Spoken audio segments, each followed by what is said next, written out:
Olá, gente, tudo bem? Vamos lá, estamos de volta ao terceiro bimestre. De volta ao terceiro bimestre não, de volta às aulas com o início do terceiro bimestre. Eu acredito que todos vocês devam ter visto a mensagem, né, sobre a gente finalizar o final do ano, né? Então a gente vai fazer o terceiro e o quarto bimestre todo esse ano, né? Então isso significa que a gente vai ter um tempo mais curto, um mês para o terceiro bimestre, um mês para o quarto bimestre, tá? Mais à frente eu vou explicar para vocês os motivos certinho, tá bom? E aí isso exige, obviamente, um pouco mais de atenção, né, na leitura dos textos, dos prazos principalmente, das atividades, tá? Porque as coisas vão ser um pouco mais rápidas, tá? Apesar do tempo ser mais curto, as coisas acontecerem de forma mais rápida, pretendo continuar mais ou menos no mesmo ritmo de antes, tá? Sem a gente sufocar muito, de forma que todo mundo consiga acompanhar e realizar as atividades, tá? Qualquer coisa, dificuldade, vocês entram em contato, não sofram, tá bom? Então vamos lá. Nesse bimestre, nós iremos tratar das teorias da democracia, né? São diversas teorias, diversas formas de ver e de encarar a democracia, né? Não existe uma definição única, precisa, sobre o que é democracia, né? Apesar que a gente vai partir de uma aqui que é mais geral, tá? Mas a gente vai abordar algumas visões, tá? Sobre questões relacionadas à democracia, certo? Então, aqui, acho que eu pulei o primeiro slide, não, o primeiro slide é aqui mesmo. Então, o texto ele faz uma diferenciação entre a democracia representativa e a democracia participativa. Tem alguns erros, tá, no texto, tem algumas coisas que particularmente eu discordo um pouco, mas enfim, são questões que nós vamos pontuar depois, tá? Qualquer estranhamento que vocês tiverem em relação ao texto, vocês podem apresentar também, tá? Podem colocar. Tem alguns termos aí que, como o texto é de 2011, se eu não me engano, então tem alguns termos que a gente já não utiliza mais, mas ainda assim isso não interfere tanto assim na discussão que a gente está querendo provocar, tá bom? Então ele traz até mesmo algumas coisas talvez preconceituosas, né? Mas enfim, coisas que dá para a gente relevar. Mas é que foi o melhor texto que eu encontrei aqui fazendo uma relação entre a democracia representativa e a participativa, né? Então, basicamente, quando a gente fala de democracia, né, que eu falei que existem vários conceitos, mas a gente vai partir desse que é mais geral, né, que é o termo, uma definição mais clássica do que se trata a democracia. A democracia é um regime de governo, onde o poder de tomar decisões, essa palavra aqui é uma palavra-chave, né, para a gente falar em democracia, decisão, é uma decisão que está sempre com o povo. Parte do povo, o ponto de partida é o povo, ou passa pelo povo, ou chega até o povo. Mas o povo sempre está em algum momento, em alguma fase, né, do processo democrático. Então, falar de democracia é sempre falar do povo, né? Isso na visão mais geral. Então, o povo, em algum momento, ele toma alguma decisão. Não necessariamente ele vai tomar todas as decisões, não necessariamente o tempo todo o povo tem que tomar alguma decisão, mas o povo está ali, em algum momento, tomando alguma decisão, tá bom? Então, decisão e povo são duas palavras-chave ao se falar em democracia.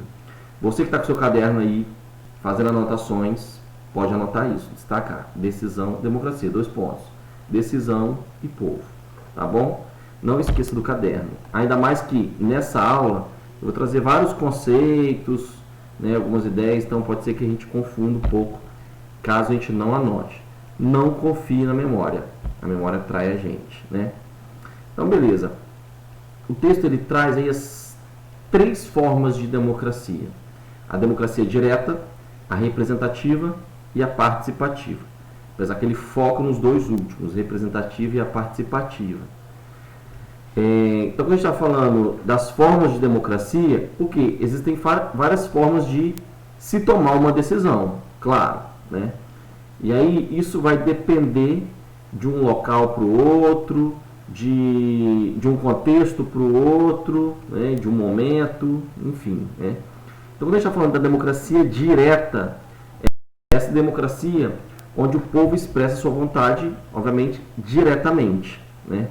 Então, se nós precisamos tomar alguma decisão coletivamente, diretamente nós vamos nos reunir e aqui nós vamos discutir, chegar a uma conclusão e, posteriormente, tomar aquela decisão, né? Então, isso acontece de uma forma direta, sem interferências maiores de representantes políticos, do poder público, de outras instituições. Nós diretamente vamos decidir, é isso aqui, ponto, né?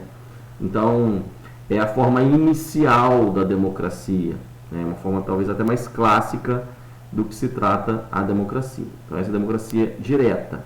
Nós não iremos tratar muito aqui da democracia direta, porque geralmente a democracia direta ela ocorre sem a interferência do poder público.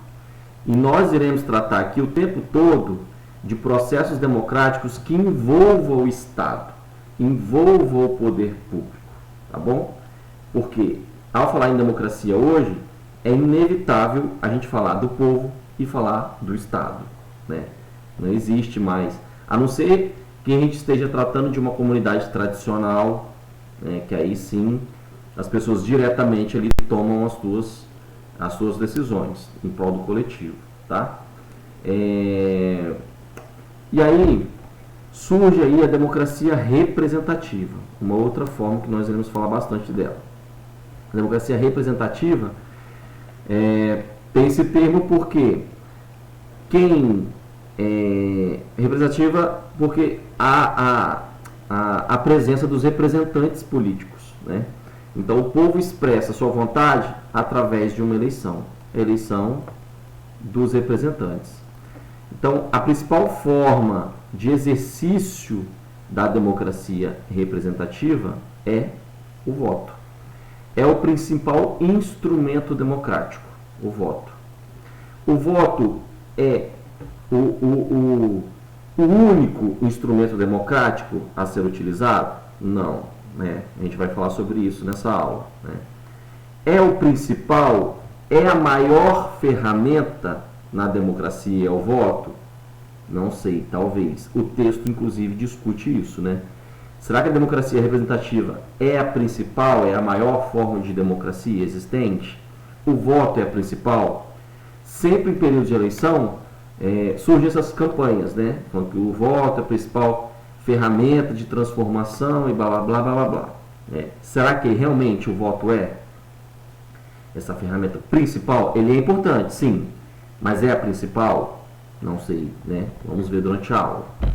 Então, essa é a democracia representativa.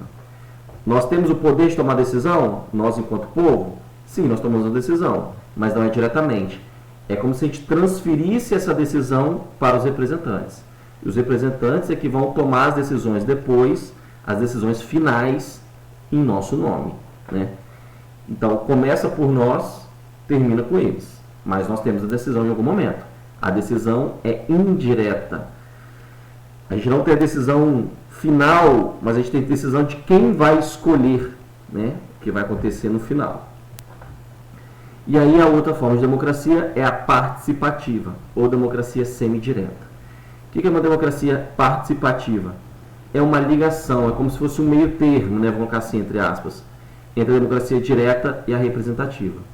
Nós temos condições, por exemplo, aqui no Brasil, nós temos mais de 200 milhões de pessoas, 209 milhões, né, a nossa população. Nós temos condições, toda vez que precisar tomar uma decisão política, ir lá e nós opinarmos, nós participarmos da decisão final? Não, em todo momento não. Por isso que é importante a democracia representativa, né? Esses pequenos grupos, né, que nós chamamos de representantes políticos, para tomar as decisões. Então, se a gente não tem condições, há necessidade da democracia representativa, porém, surge uma discussão nas últimas décadas dessa forma de democracia que é a participativa. Por quê?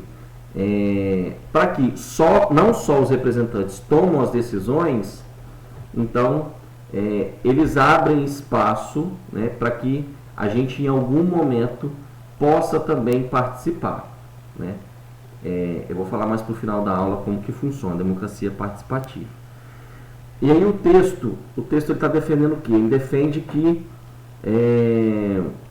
que nós devemos priorizar a democracia participativa em relação à democracia representativa.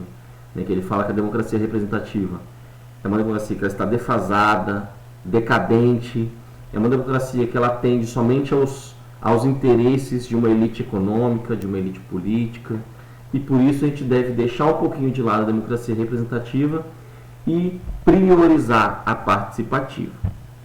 Certo? É o que o autor do texto diz. Então ele coloca ali, existe uma crise da democracia representativa? E essa crise, coloquei como pergunta aqui, mas ele já vai apontando, né, no texto que sim, principalmente nos últimos anos, essa crise ela tem sido reforçada, né, tem sido aguçada, isso não só no Brasil, mas em diversas sociedades ocidentais, né, você pensar em alguns contextos da Europa, Estados Unidos, né, então uma crise da democracia representativa muito grande. Agora, por quê? O que tem gerado essa crise da democracia representativa? As pessoas não têm confiado tanto nos representantes, né? O nível de confiança, o nível de credibilidade nos representantes tem diminuído cada vez mais, né? Então, se a gente pensar aqui no Brasil, por quê? Por que as pessoas não estão tendo tanta confiança mais na democracia representativa? É interessante que se repense esse modelo de democracia que foi construído por nós. Quando a gente fala de democracia representativa, essa representação, ela traz a ideia de que nós somos passivos, que nós somos controlados, que nós não temos opinião, que nós não temos o poder da decisão, porque já que a gente transfere para os representantes e eles é que vão tomar. Será que traz essa ideia cada vez maior? Né? Em contexto de população brasileira, nós brasileiros estamos com essa imagem, com essa representação cada vez maior, né, sobre democracia representativa, né? E aí o texto vem discutir essas ideias e por isso que ele propõe um reforço da democracia participativa, né? E ele traz alguns pontos mais no início. Por que existe uma crise da democracia representativa? Ele traz 4 pontos principais, né? O primeiro, ele vai falar que nós temos uma educação que não é uma educação de qualidade, nós não temos uma educação política que nos traz uma visão ampliada, né, de todo o processo político, da nossa cultura, de quem nós somos, para onde nós estamos indo, o que nós queremos. Então, essa educação defasada é um ponto que ele fala que acaba direcionando para essa crise da democracia representativa, né? Lembrando que ele não coloca no texto, mas quando a gente fala de educação defasada, né, existem outros teóricos. Nossa, fugiu o nome aqui agora, Jesus Cristo, mas depois eu lembro. Surgem alguns teóricos que eles vêm discutir a questão da educação no Brasil e falar que a crise da educação, ela na verdade não é uma crise, né? Não é uma crise assim, essa educação de má qualidade. É um projeto de governo, é um projeto de grandes grupos para que as pessoas não tenham totalmente o conhecimento ampliado, né?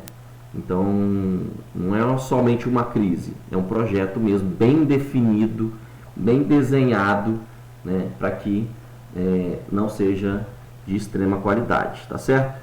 Outro ponto que ele traz é o da compra e venda de votos, que acaba sendo uma consequência do ponto 1 também, né? Então, isso dificulta que a nossa representação seja uma representação de fato representativa, né? E represente o povo. já que geralmente as pessoas acabam não votando em pessoas das quais elas se identificam, mas acabam vendendo, né, os seus votos para pessoas que são totalmente desvinculadas, né, do seu contexto, dos seus interesses, né.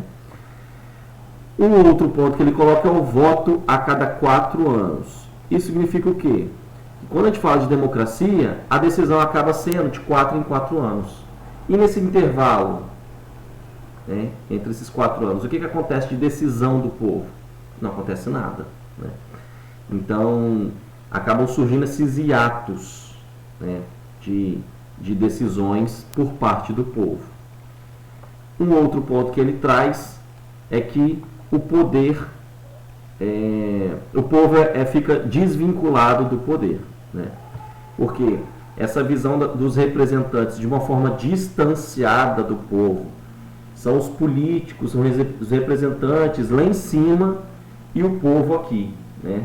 Então essa coisa desvinculada mesmo, sem uma ligação, sem um diálogo, sem uma representação efetiva, faz com que tenha aí essa falta de vínculo, certo? Então esses são os 4 pontos principais. Eles vão discutindo vários outros, desdobrando isso aqui, mas aí eu não vou abordar aqui para não ficar muito longo também, tá bom? Então a gente tem uma questão, beleza, ele fala que nós estamos diante de uma crise representativa. Então, se a gente está diante dessa crise, como nós podemos fortalecer a democracia participativa? Como nós podemos fazer isso? Existem ideias de como se fazer isso, né? Existem alguns caminhos, né, que nós vamos discutir aqui. E discutir se eles são possíveis ou não, né? A democracia participativa é chamada também de democracia semidireta. Semidireta porque é que eu estava falando, é uma ligação entre o povo e o Estado, né? Então, por isso que ela é semidireta. Então, os cidadãos são chamados a participar diretamente das decisões políticas, tanto para tomar as decisões, como para legitimar essas decisões, certo? Então, em alguns momentos o povo toma a decisão, em alguns momentos o povo é apenas consultado, né? Que a decisão, às vezes, já foi tomada pelos representantes. Só se consulta o povo para legitimar aquilo ou não, para que o povo reconheça aquela decisão ou não. Tomar o que tem propaganda. Então vamos lá. Quando a gente fala de participação popular, a gente esbarra em algumas questões. Para que o povo participe, é necessário que tenha 2 critérios, né, que eu coloquei aqui. 2 critérios. O primeiro é a motivação. Ninguém participa obrigado, certo? Se a gente pensar nos movimentos sociais, ninguém participa obrigado, com raras exceções, claro, né? E o outro é o que a gente chama da admissão. Então a motivação é o quê? É o incentivo mesmo, né? O estar motivado, onde o indivíduo, o cidadão, ele participa porque ele se sente estimulado a participar, né, por fatores diversos. E outro critério é da admissão. Basta apenas que eu queira participar? Não. É necessário também que o Estado ele admite a minha participação. Então, se a gente for para um contexto autoritário, de ditadura, por exemplo, não tem admissão, né? Então, por mais que eu queira participar, o Estado está fechado. Não cabe participação, não cabe opinião, não cabe discussão, né? Então, são esses 2 lados aí da participação popular. A iniciativa do povo e também a abertura dessa instituição, né, que nós chamamos do Estado, certo? Então, o Estado ele precisa o quê? Ele precisa ter condições materiais para que isso ocorra, né? Ele precisa possibilitar a participação. Não é que o Estado tem que possibilitar, mas ele tem que, pelo menos, criar os meios, né, para que a voz das pessoas chegue, né? Senão a gente fica falando aqui, se as portas estiverem fechadas, né, o que vai adiantar? Aliás, adianta muita coisa, mas os 2 juntos, eles desembocam numa participação popular mais efetiva. E aí, vou passar rapidinho nesses 3 termos aqui, gente. Isso aqui, assim, eles não são os mais importantes para a gente aqui nesse primeiro momento, não, tá? mas é só para a gente entender um pouco do contexto. É do Paulo Modesto, que ele é um pesquisador, né, de direito do Estado, lá da Bahia, e ele falou que, olha, muitos de nós, brasileiros, não temos essa motivação, né, para participação popular. Agora, por que nós não temos motivação? Não temos estímulo para participação popular, né? Que a gente acaba ignorando, fala, política, né, para muitos já dá uma preguiça, né, um cansaço, não quero falar sobre isso, não quero participar de nada, não quero nem ver, né? Agora, por quê? Será que é simplesmente que as pessoas não se interessam e ponto, né? E ele vai colocar essas três características, né? Colocar assim, não são características, mas não fugiu a palavra, que é da apatia política, da abulia e da acrácia. O que é cada um deles? A apatia política, ele vai falar que é a falta de estímulo. As pessoas não participam, não é porque elas não querem, é porque elas não têm informação. Elas nem tiveram acesso ao conhecimento, elas nem sabem como participar, né? Então isso gera o que ele chama da apatia política. Então vai falar que relaciona-se mais diretamente à falta de informação. A pessoa não participa porque ela não quer, não, porque ela não sabe, é um mundo que ela desconhece, né? Então se a gente não conhece aquilo, a gente nem busca, né, enfrentar, entender aquilo, né? Certo? Não tem a falta de tradição participativa também, né?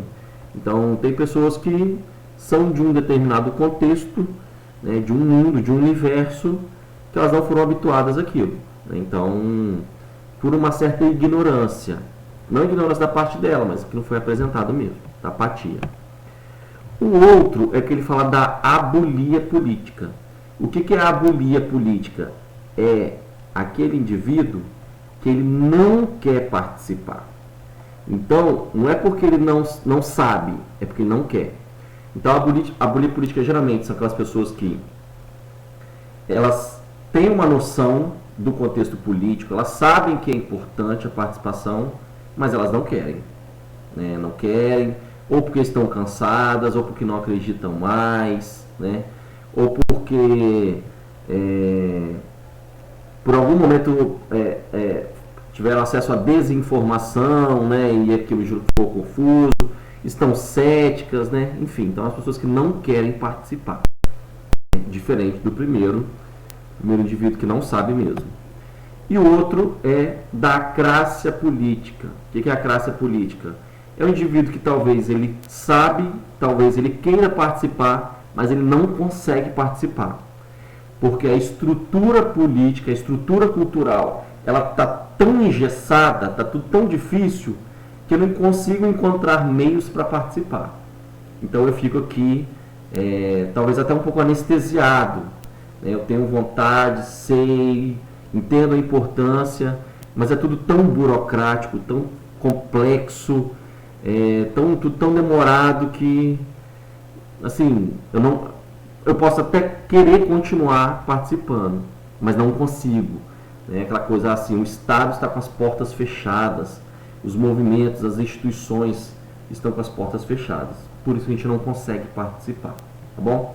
Então, ó, o primeiro, eu nem sei, né, que é possível participar. O segundo, eu sei que é possível, mas eu não quero. E o terceiro, quero, sei, porém eu não consigo participar, tá certo? Então esses três ele vai falar que eles levam à falta de motivação para a participação política, tá bom? Estou falando isso porque às vezes a gente acaba culpabilizando o indivíduo, né? Fulano de tal, ele não entende, ele não participa porque ele não quer. Não é porque ele não quer, depende, qual é o contexto dele, né? Ele sabe, ele teve acesso ao conhecimento, o que é? Será que ele realmente não quer? Então, existem várias formas do comportamento político brasileiro. Essa, inclusive, é uma linha de pesquisa, né, dentro da ciência política, que é do chamado comportamento político, tá bom? Então, esses conceitos eles passam por aí. O comportamento político ele é diverso, gente. Assim como a nossa cultura é diversa, o nosso comportamento político também é diverso, tá bom? Então vamos lá, beleza, voltando lá na pergunta, vou voltar rapidinho aqui. Como fortalecer a democracia participativa? Como fazer isso, já que a gente não confia tanto na democracia representativa, ela é cheia de falhas, está numa crise, não consegue atender direito, como fortalecer? Existem meios para que a democracia participativa se instrumentalize? Sim. Eu trouxe aqui 4, que são os 4 principais instrumentos da democracia participativa, onde nós podemos participar em diálogo diretamente com o poder público. Primeiro é o da iniciativa popular. Né? O que é iniciativa popular? Isso aqui está previsto na Constituição. Qualquer um de nós pode apresentar um projeto de lei. Projeto de lei, quem que cria o projeto de lei? Geralmente quem cria são os representantes do legislativo, né? Vereadores, deputados estaduais, deputados federais, senadores. Beleza, eles criam as leis, né? Mas somente eles podem criar as leis? Não, nós podemos criar uma lei também, né? Então, para isso tem uma série de critérios, né, que nós podemos apresentar a algum representante, né, um vereador, um deputado, ou nós podemos também, através, por exemplo, de petições, né, petições com um determinado número mínimo de assinaturas, o poder público ele é obrigado a apresentar aquele projeto de lei para discussão, né? Então, ó, iniciativa popular, vocês conseguem enxergar isso claramente aí, né?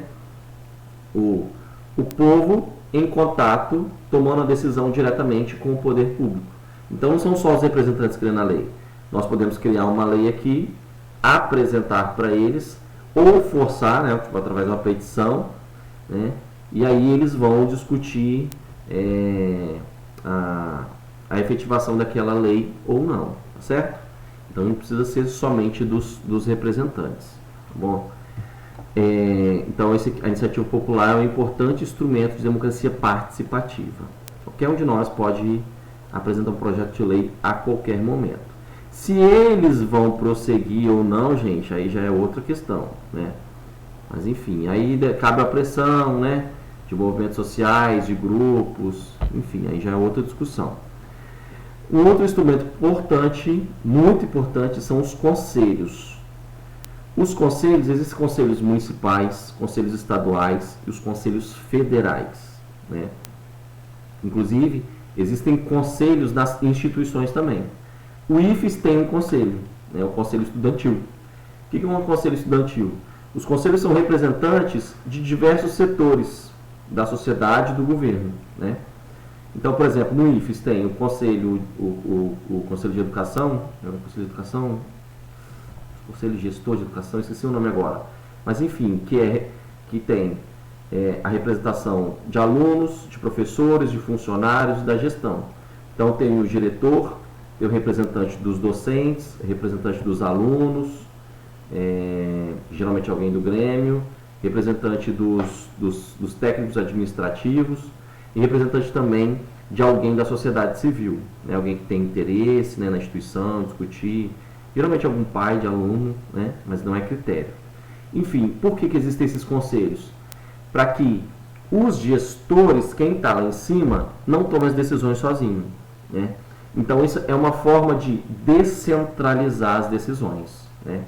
Então algumas decisões, nem todas as decisões são tomadas somente pelos diretores, né, pelos gestores.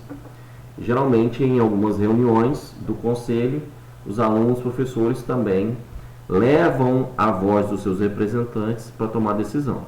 Isso aconteceu aqui nas aulas não presenciais. Tiveram várias reuniões, não sei quem é representante dos alunos, mas tiveram diversas reuniões onde o representante dos alunos, o professor, essa coisa do conselho, que, né, foi discutindo até chegar a decisão se iria ter aula não presencial ou não, lá no início de maio, certo? Então isso com o conselho ele é bem importante, na democracia participativa. Então os municípios têm conselhos, por exemplo, conselho de saúde. Geralmente quem é o conselho de saúde? É o secretário de saúde, alguém que é interessado né, na saúde, alguém que pesquisa, algum professor universitário talvez, alguém da sociedade civil, um cidadão comum, né, alguém que é especialista, né, em alguma questão da área da saúde, por exemplo. Então isso eles vão formar o conselho. Beleza? Então o conselho é essa ideia, descentralizar as decisões de quem está lá em cima. Porque seria muito fácil, né? Quem está lá em cima toma a decisão, joga aqui pra gente, ponto, acabou. Então o conselho ele quebra um pouquinho isso aí. As audiências públicas, é um outro instrumento importante, são espaços de debate para diversos atores sociais, sejam eles a população em geral ou o governo. Eu vou dar um exemplo depois da audiência pública. Aliás, eu poderia dar um exemplo aqui logo, né? Eu fui fazendo isso antes. Enfim, não vou editar o vídeo, tá, gente? Aqui o exemplo de iniciativa popular, que teve no ano passado, foi ano passado. Né? Não sei se você sabe da história da Araceli. Essa menina foi duramente violentada, esse crime cruel, foi na década de 70 aqui no Espírito Santo. E aí ela foi violentada por... Existem os acusados, né? Os acusados são pessoas de nomes importantes daqui do Espírito Santo. Então a Avenida Dante Michelini, que é a avenida da Praia de Camburi, né? Tem esse nome que é um dos acusados, né, de ter violentado a Araceli, é o Dante Michelini e o filho dele. Então tem aí uma pressão de alguns movimentos sociais, principalmente do movimento feminista, para que se altere o nome da Avenida Dante Michelini para Araceli, né? E aí eles recolheram assim, fizeram essa petição para iniciar um projeto de lei, enviaram à Prefeitura de Vitória. Lá foi feita a discussão, no final os vereadores decidiram que não iriam alterar. Mas enfim, né? Teve essa iniciativa, né, do movimento de mulheres para fazer essa troca, né, considerando que não seria justo, né, que ele tivesse esse nome, a avenida tivesse nome, né? Enfim, mas aí esse é um projeto de iniciativa popular, foi ano passado. Aqui são alguns exemplos dos conselhos, aqui são conselhos nacionais, tá? O Brasil, desde o início da década de 90, tem diversos conselhos, né? Coloquei o exemplo de alguns aqui no lado esquerdo, né? O Conselho de Direitos Humanos, o Conselho da Criança e Adolescente, Erradicação do Trabalho Infantil, né? Enfim. E aí, quando foi ano passado, o que o atual presidente fez? Ele acabou com uma série de conselhos, né? Como eu estava dizendo, o conselho é essa coisa importante, esse instrumento importante para descentralizar. E aí, obviamente, quando ele faz isso, é interesse dele que haja uma centralização, que as decisões dessas diversas áreas, trabalho infantil, pessoas com deficiência, mulher, saúde, pessoa idosa, que essas decisões sejam concentradas somente nele, né, ou no seu grupo político. Então, acabar com os conselhos significa o quê? Centralizar as decisões, certo? Então, esse foi um duro ataque à democracia participativa que ocorreu no ano passado. Essa reportagem aqui é de abril do ano passado, tá? Então, tem um pouco mais de um ano aí que aconteceu isso. Aqui outro exemplo de audiência pública, que também aconteceu no ano passado, um pouco mais de um ano, né? Não sei se vocês conhecem a Avenida Rio Branco, que ela liga a Reta da Penha a Jardim da Penha, né? A ponte Ayrton Senna. Então a Avenida Rio Branco, a prefeitura fez uma audiência pública, né? Foi até os moradores, e a audiência pública justamente abriu uma discussão para os moradores, né? Para colher a opinião, né? No caso aqui, o que eles achavam de abrir uma ciclovia na Avenida Rio Branco ou não, tá certo? Então isso que é audiência pública. O poder público ele vai até algumas comunidades para abrir uma discussão sobre uma questão que vai interferir naquela comunidade, né? E aí as pessoas são livres para opinar sobre aquela decisão ou não. No caso aqui, os moradores optaram, né? Optaram não, a decisão foi da prefeitura, mas opinaram para a não construção de uma ciclovia. Porque, no caso aqui, ter uma ciclovia na Avenida Rio Branco, num bairro como a Praia do Canto, significa retirar algumas vagas de estacionamento, né? E as pessoas, no caso da Praia do Canto, têm mais interesse nos carros do que nas bicicletas, né? Certo?